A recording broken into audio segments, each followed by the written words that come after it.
Have you ever wondered what happened to the ninth planet in our solar system, Pluto? Picture this. The year is 1930. A young man named Clyde Tombaugh, working at the Lowell Observatory in Arizona, makes an exciting discovery. He spots an unknown celestial body in the outer reaches of our solar system.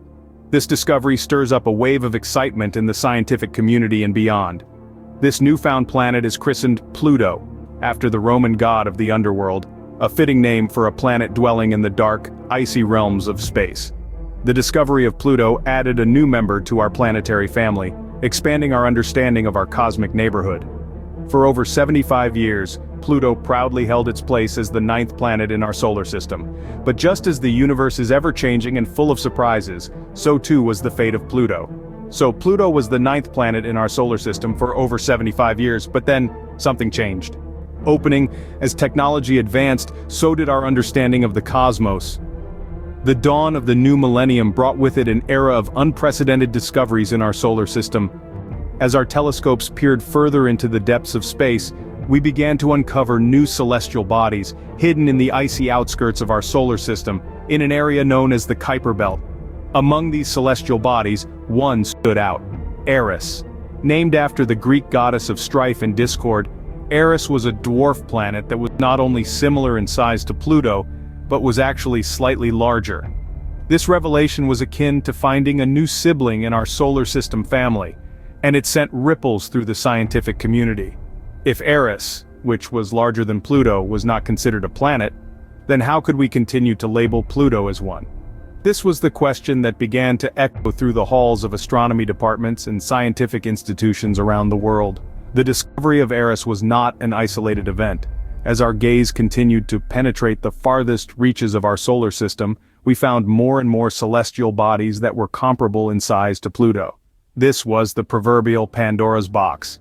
The existence of these bodies, all similar in size to Pluto, raised a fundamental question: what really makes a planet a planet? For centuries we had a fairly uncomplicated understanding of what constitutes a planet. They were the big bodies that orbited the sun. Simple enough, right? But now, with the discovery of Eris and other similar-sized bodies, our definition of planet was suddenly not so clear-cut. It was as if the cosmos was nudging us to re-evaluate and redefine our understanding of it. So the stage was set for a cosmic debate, a debate that would question not just Pluto's status as a planet, but also our understanding of the very fabric of our solar system. Closing. With the discovery of Eris and other similar-sized bodies, the definition of planet came under scrutiny. In 2006, the International Astronomical Union, IAU, made a decision that shocked the world. A humdrum meeting of astronomers suddenly became the crucible for a planetary controversy. The IAU, the governing body responsible for classifying celestial bodies, made the bold decision to redefine what it means to be a planet. Up until then, the definition of a planet was rather loose. Any celestial body orbiting the sun, large enough to be rounded by its own gravity, but not large enough to cause thermonuclear fusion, like a star. But in 2006, the IAU introduced a third criterion. A planet must have cleared its orbit of other debris.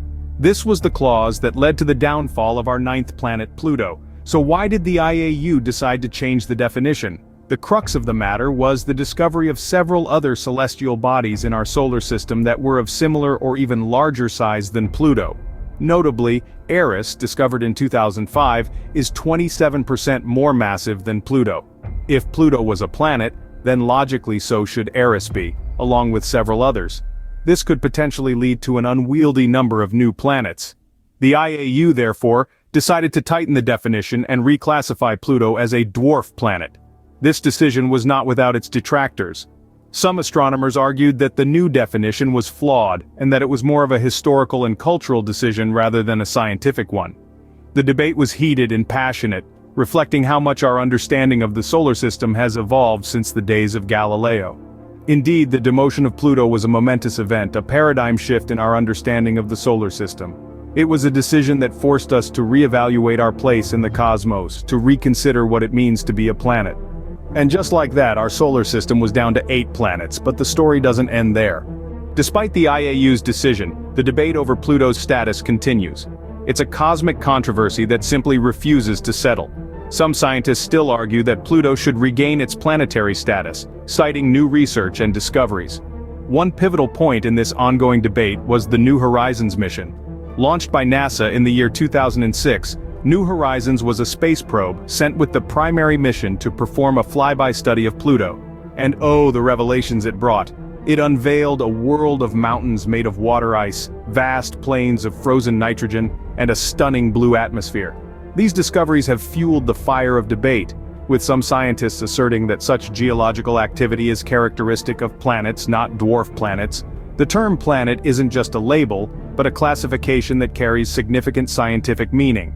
It's about understanding the nature and the history of our solar system. So the question remains, should we expand our definition of a planet to include Pluto once again? Or should we stick to the current criteria set by the IAU? The answer isn't clear-cut, and the scientific community remains divided. It's a reminder that science is not a collection of absolute truths, but an ongoing journey of discovery and understanding. So while Pluto may no longer be the 9th planet in our textbooks, its story continues to evolve. So, what happened to Pluto? Well, it's still out there in the Kuiper Belt, causing debates and capturing imaginations. We've taken a journey today, from its discovery to the questioning and eventual reclassification of its status. Yet, the debate continues, stirring passion in the hearts of astronomers and space enthusiasts alike. Whether a planet or a dwarf planet, Pluto remains a fascinating part of our cosmic neighborhood. Until next time, keep wondering, keep learning.